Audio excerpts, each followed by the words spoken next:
What's up mga kautol? Na-try nyo na bang sumakay ng Roro?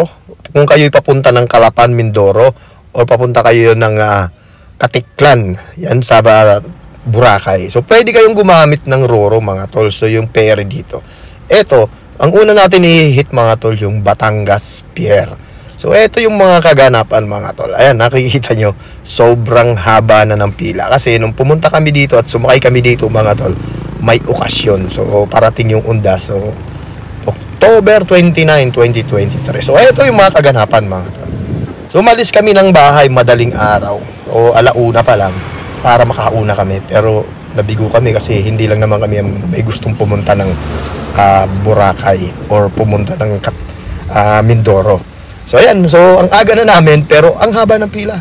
Nasa dulo kami mga tol. Inabot pa kami ng liwanag mga tol. So ayan, okay lang, chillax lang mga tol kasi talagang trip naman namin to. Hindi naman kami nagmamadali para makarating ka agad, basta chillax lang mga tol. Road trip through the boom, broom broom, chup chup. So ayan, so eto na, nandito pa rin tayo ngayon mga tol sa Batangas Pier. At eto na, eto yung pinaka worst sa lahat. So yung bungad na bungad ka na, nagkakatikitan na ng mga tol. So pahirapan. So ewan ko anong problema dyan sa Batangas Pier. So eto na ngayon mga tol, nakakuha na kami ng ticket. Ang sasakayan namin, Binibining Coron. So first time ko makasakay dito. Actually, ilang balik-balik na ako ng Iloilo gamit o kaya lang hindi pa ako nakapag-video talaga. So eto ngayon mga tol, yung Coron. Ayan, so yung ganda nito, Binibining Coron. So ayan, pasok na tayo mga tol. Ayan, so lawak. Tsaka maganda yung ano nila doon. Mababait yung mga crew nila. Talagang ina-assist ka ng maayos mga tol. At eto na nga.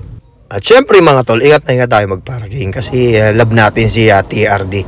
So yun, sa awa ng Diyos, nakaparking na tayo na maayos at aakyat na tayo sa taas mga tol.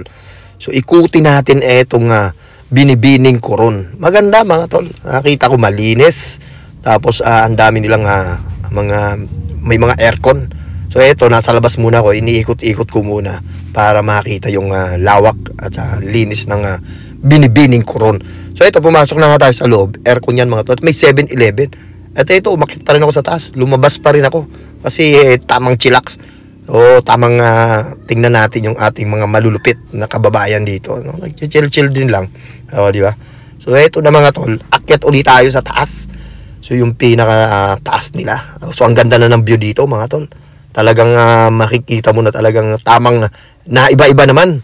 Diba? So palagi na lang nakikita natin sa ibang bansa. Kaya lasapin natin at i-enjoy natin yung ating lupang sinilangan mga tol. Kaya eto, ayan, so ikot-ikot, tamang chillax. At eto na nga mga tol, sa sobrang bilis na malayan ko, nagtawag na. So bababa na daw kami mga tol. Ayan, ganun lang kabilis. Napakabilis yung Batangas to Mindoro. Dali lang. So ayan, lalabas na ako mga tol. Ayan, palabas na kagad. So, maganda yung Binibining Coron mga tol. So, tamang chillak pa rin mga tol. Hindi tayo nagmamadali mag-drive. Tamang chillak lang. Talagang nag-i-enjoy lang.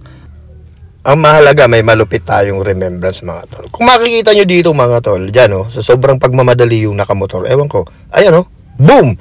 So, binanggahan niya mga tol. So, sana okay siya. Ano na ganun nangyari. Talagang lumakabak yung dalawa. Kasi nasagi nila mga tol. So, eto na.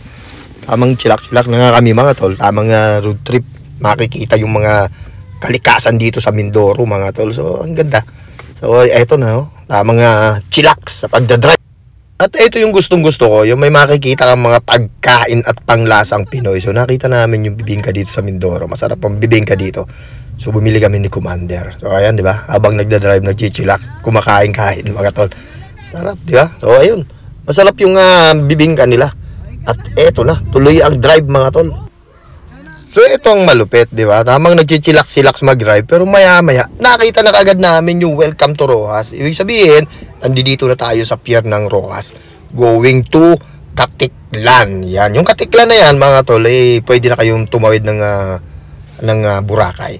So ayan, kailangan muna natin magbayad mga tol sa Coast Guard, bayad sa sasakyan. At eto na, ganun kabilis. 11:30 mga tol, lumapag na kami.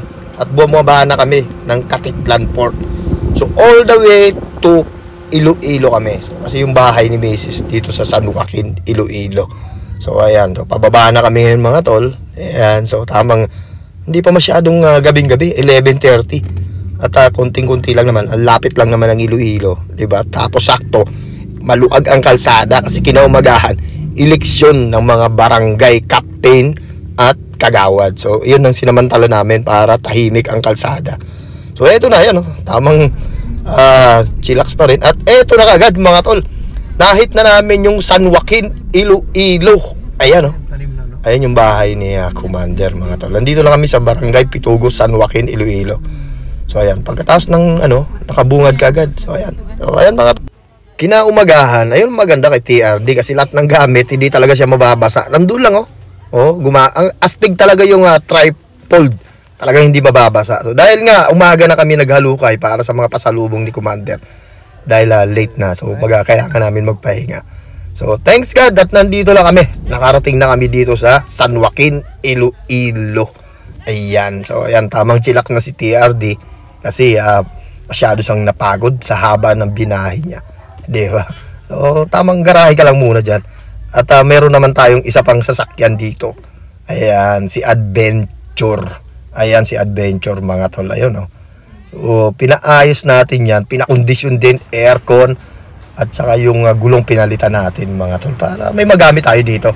At si TRD, tamang chilak na. Hindi gas-gas yan mga tol. Poste yun. Sa sobrang kintab niya. Ayun, oh, nagre-reflect. Pero poste ng building nila yan, mga tol. Ayun. Ganun lang. So, thank you sa pag-subaybay ng video, mga tol. Pero talagang sa totoo lang, remembrance lang ito. May malupit tayong remembrance. So, have a good day, mga tol. I love you all. Carding Ermita YouTube.